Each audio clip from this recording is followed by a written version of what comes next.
خبردار کر دو کہ میرے سوا تمہارا کوئی معبود نہیں، لہٰذا مجھے سے ڈرو۔ اس نے آسمانوں اور زمین کو برحق پیدا کیا ہے، اس کے فیصلوں پر کوئی اثر انداز نہیں ہو سکتا، وہ برتر ہے ان چیزوں سے جنہیں یہ شریک ٹھہراتے ہیں۔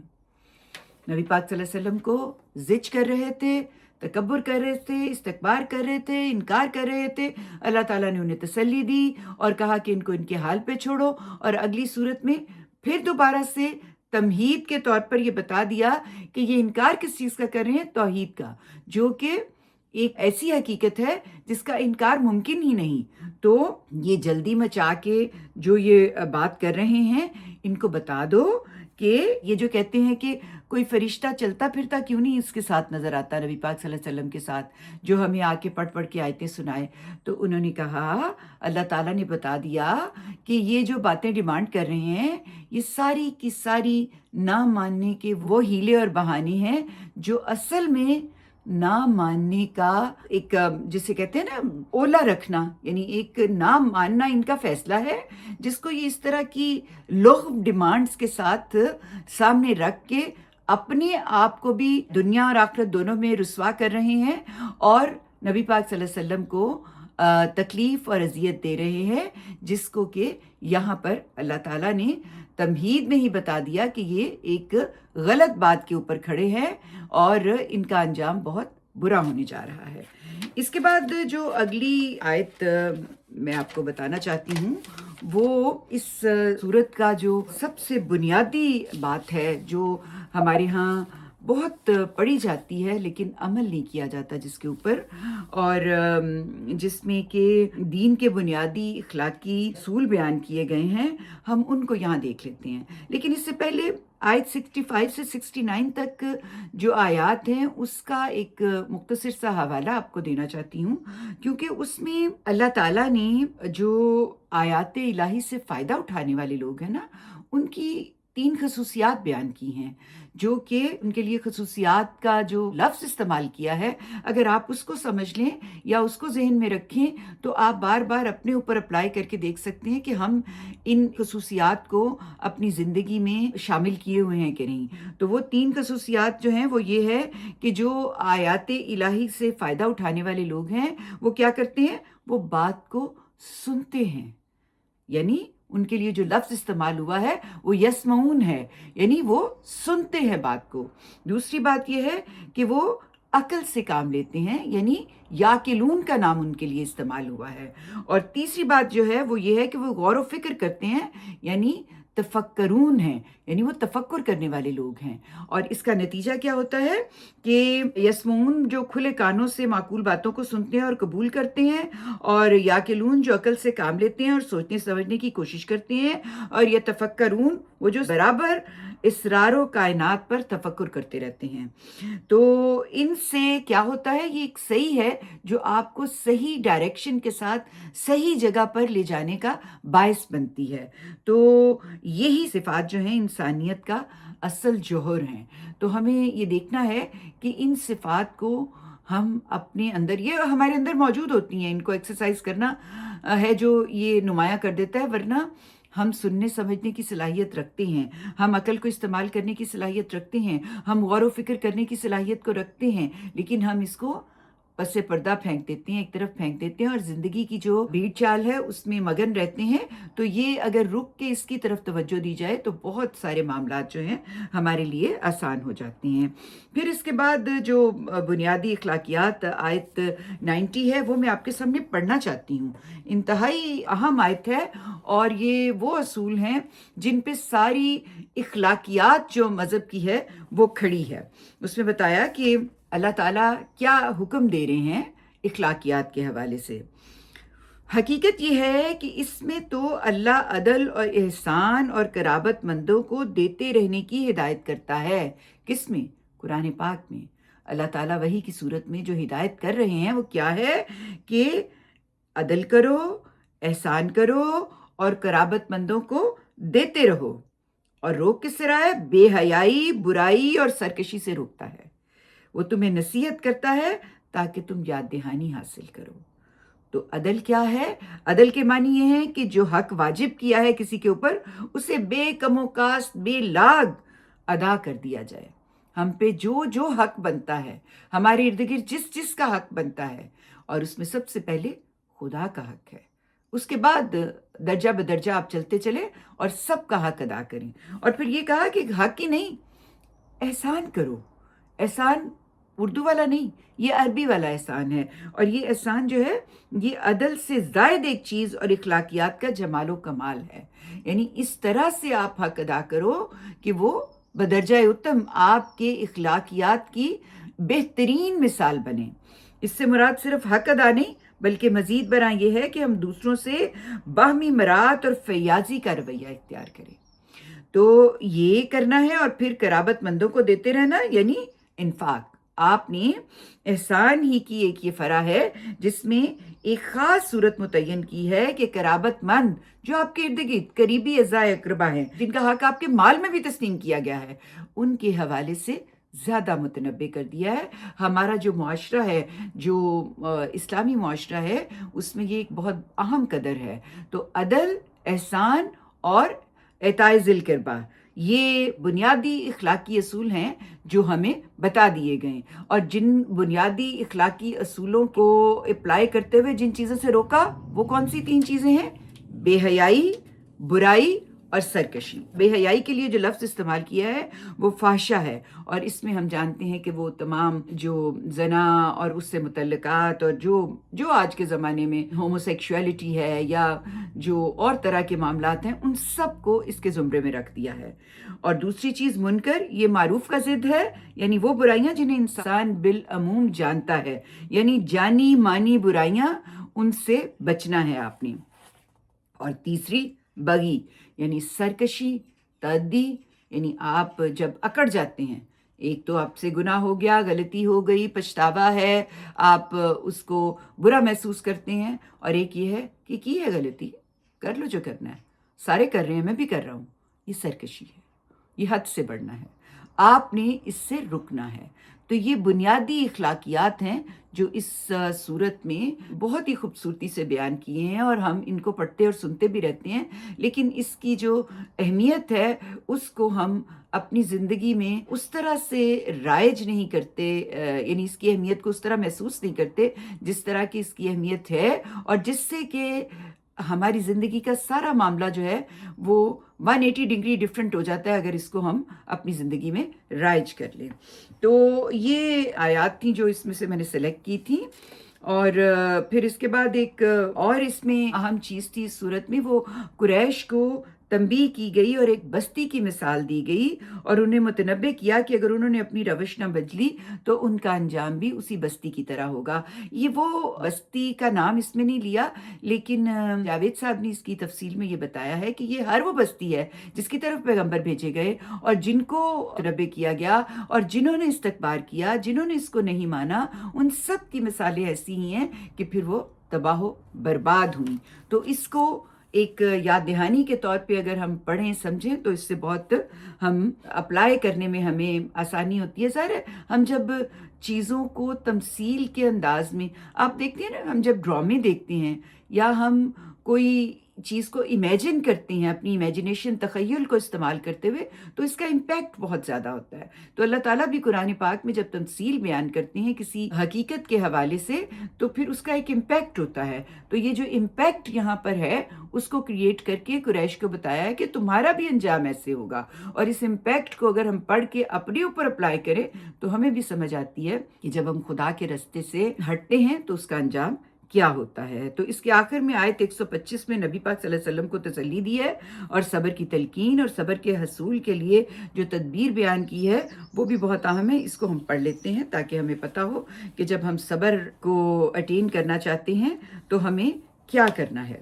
اچھا، یہ بستی کی مثال والی جو آیت ہے وہ آیت 112 ہے. آپ اس کو بھی ضرور پڑھ لیجئے گا. میں اب آپ کو آگے آخری جو آیت ہے وہ پڑھ کے بتانا چاہتی ہوں، کیونکہ اس میں نبی پاک صلی اللہ علیہ وسلم کو جو تسلی دی ہے نا، اس کے ساتھ صبر کے لیے ہدایت بھی دی ہے. تو فرمایا، تم اے پیغمبر اپنے پروردگار کے رستے کی طرف دعوت دیتے رہو، حکمت کے ساتھ اور اچھی نصیحت کے ساتھ، اور ان کے ساتھ اس طریقے سے بحث کرو جو پسندیدہ ہے۔ یقیناً تیرا پروردگار خوب جانتا ہے کہ کون اس کی راہ سے بھٹکا ہوا ہے، اور وہ ان کو بھی خوب جانتا ہے جو ہدایت پانے والے ہیں۔ اگر تم لوگ کسی وقت بدلہ لو تو اتنا ہی بدلہ لو جتنا تمہارے ساتھ کیا گیا ہے، لیکن اگر صبر کرو تو صبر کرنے والوں کے لیے یہ بہت ہی بہتر ہے۔ اے پیغمبر، صبر کرو، اور تمہیں یہ صبر خدا کے تعلق ہی سے حاصل ہوتا ہے۔ یہ بہت اہم باتیں ہیں، یعنی جو نبی پاک صلی اللہ علیہ وسلم کو دعوت دینے کا انداز بتایا کہ نصیحت کی بات کرنی ہے تو اسے بہترین سافٹ پسندیدہ طریقے سے کرو، غصے سے جذباتی ہو کے دوسرے پہ مسلط کرتے ہوئے کبھی بھی کسی بات کو بیان نہیں کرنا، اور صبر کرنا ہے دوسرے کی غلط بات پہ۔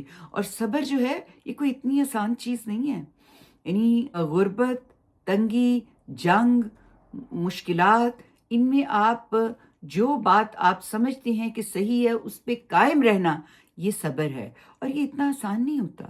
اس صبر کو اٹین کرنے کے لیے اللہ تعالیٰ نے خود بتا دیا کہ کیا طریقہ ہے۔ یہ اس کو حاصل ہوتا ہے کس کو؟ جو اللہ سے تعلق رکھتا ہے، یعنی ہمارا اللہ سے زندہ تعلق۔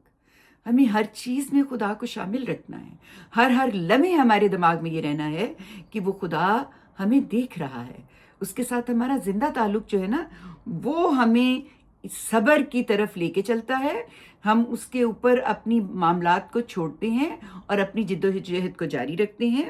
تو یہ بات اللہ تعالیٰ نے یہاں پر نبی پاک صلی اللہ علیہ وسلم کو بھی کہی، اور آخر میں کہا تم ان پر غم نہ کرو، اور جو چالیں یہ چل رہے ہیں ان سے دل تنگ نہ ہو، بے شک اللہ ان لوگوں کے ساتھ ہے جنہوں نے تقوی اختیار کیا اور جو خوبی سے عمل کرنے والے ہیں۔ یہ بہت پیاری بات ہے۔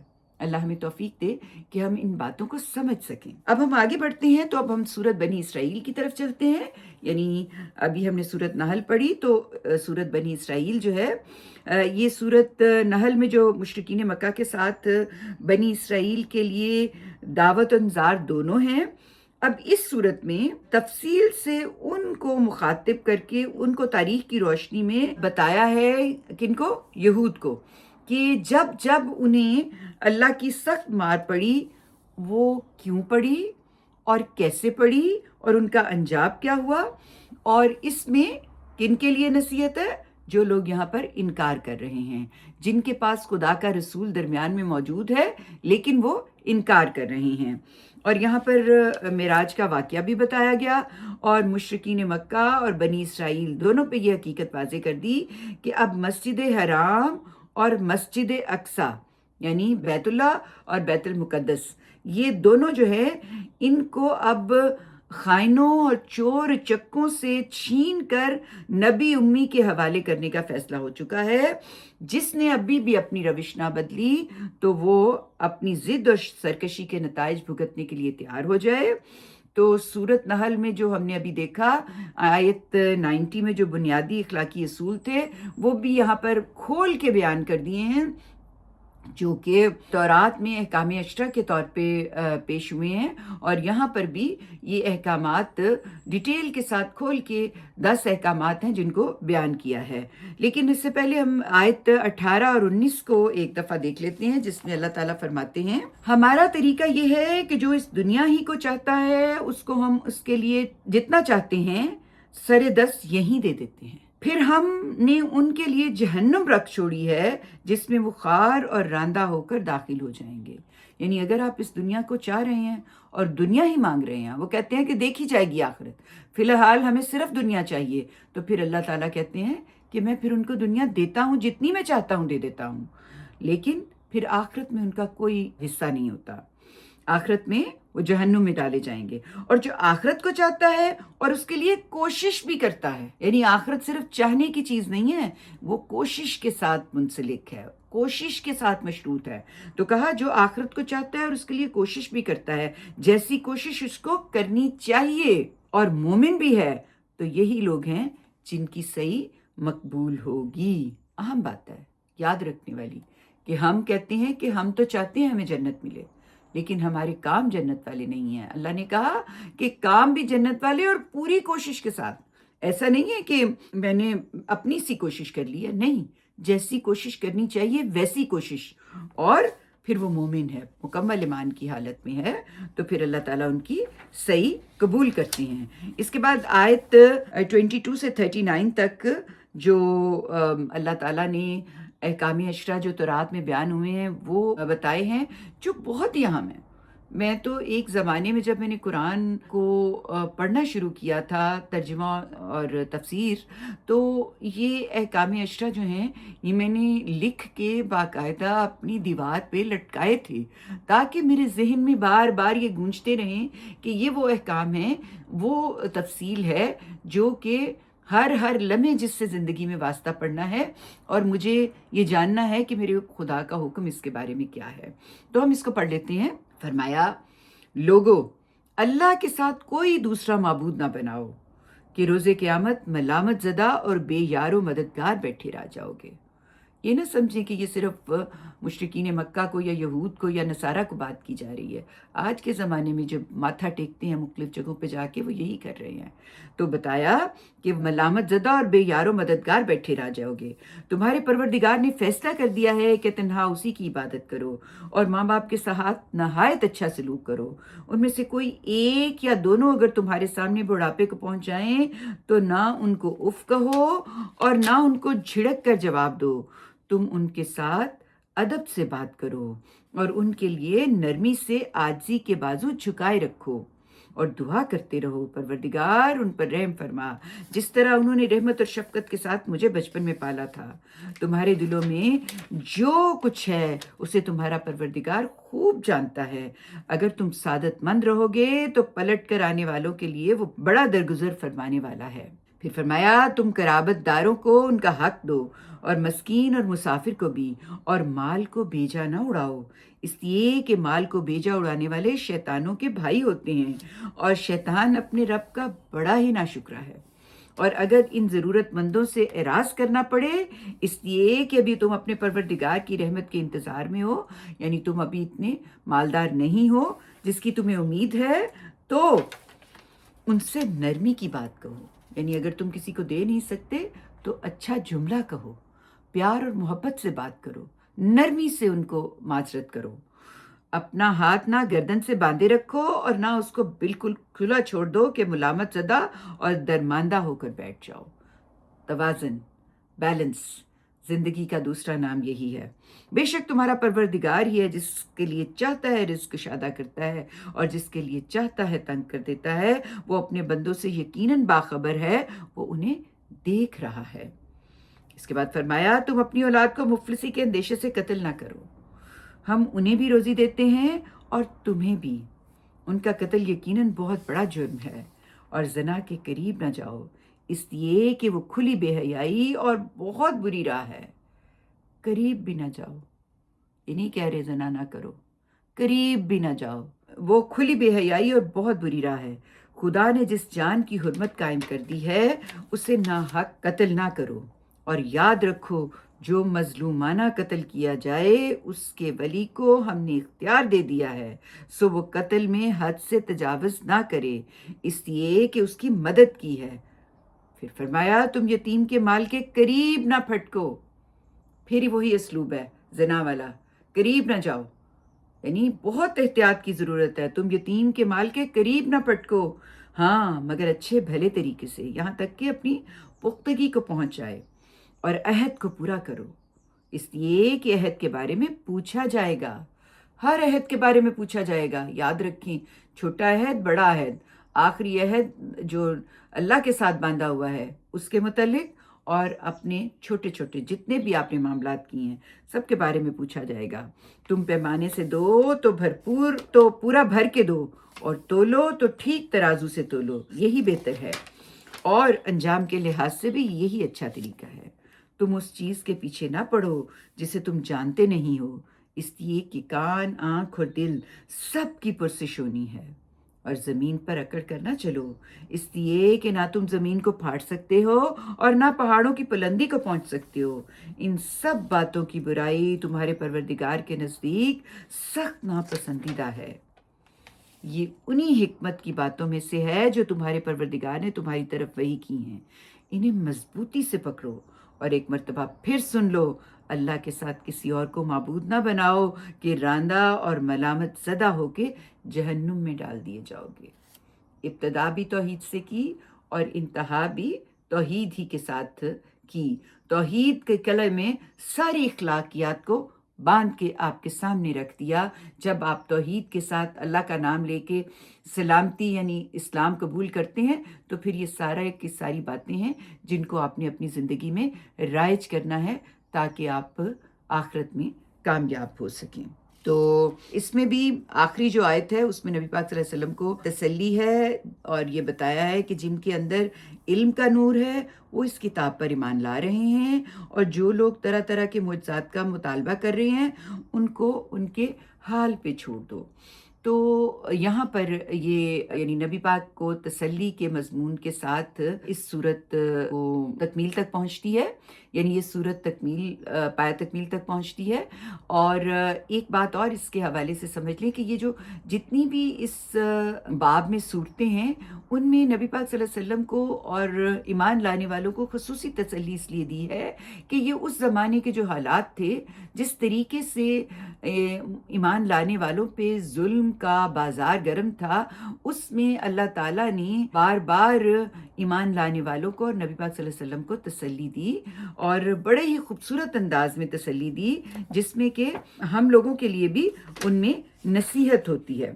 تو میں یہ چاہتی ہوں کہ یہ آخری جو آیت ہے اس کی وہ آپ کے سامنے پڑھ دوں، کیونکہ جس طرح سے اللہ تعالیٰ تسلی دیتے ہیں نا، وہ ہم سب کے لیے بڑی تسلی اور رحمت کی بات ہوتی ہے۔ فرمایا یہ اعتراض کر رہے ہیں کہ تم اللہ کو رحمان کیوں کہتے ہو؟ تو فرمایا ان سے کہہ دو کہ اللہ کہہ کر پکارو یا رحمان کہہ کر پکارو، جس نام سے بھی پکارو سب اچھے نام اسی کے ہیں۔ اور اوپر جو نماز خاص تم کو پڑھنے کی ہدایت کی گئی ہے، نبی پاک صلی اللہ علیہ وسلم کو تہجد کی نماز کے لیے کہا گیا تھا، اس کے حوالے سے کہا تم اپنی اس نماز کو نہ زیادہ بلند آواز سے پڑھو نہ بہت پست آواز سے، بلکہ ان دونوں کے درمیان کا طریقہ اختیار کرو۔ یہ جس وادی میں چاہیں ٹھوکریں کھاتے پھرے، تم اسی خوبصورت طریقے سے اس نماز کا اہتمام رکھو اور اعلان کر دو کہ شکر اللہ ہی کے لیے ہے جو نہ اولاد رکھتا ہے، نہ اس کی بادشاہی میں کوئی شریک ہے، نہ اس کو ذلت کے وقت کسی مددگار کی ضرورت ہے۔ تم اس کی بڑائی بیان کرو جس طرح کہ اس کی بڑائی بیان کرنے کا حق ہے۔